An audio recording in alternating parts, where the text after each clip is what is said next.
Hello, আসসালামু আলাইকুম। আজকে বানাচ্ছি সিংড়ার বিখ্যাত ডিম রুটি। প্রথমে কিছু আটা নিলাম, আটার মধ্যে একটু লবণ, একটু তেল দিয়ে মাখাই নিলাম।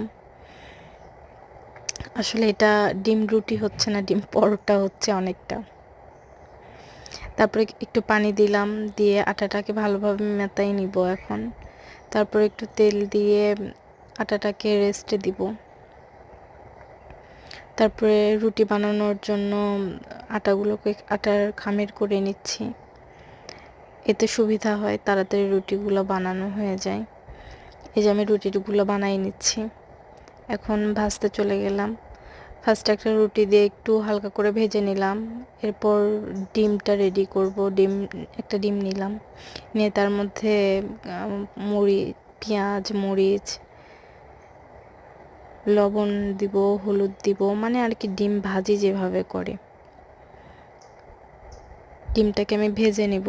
সকাল সকাল মেয়ে টিফিনে এটাই নিয়ে যাবে, যার জন্য রাতের বেলা বলে রাখছিল, তাই ডিম রুটি বানাচ্ছি। এই যে এবার ডিমটাকে দিয়ে দিলাম, তার উপরে রুটিটা দিয়ে দিছি।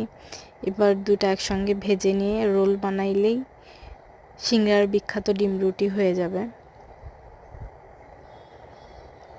আপনারা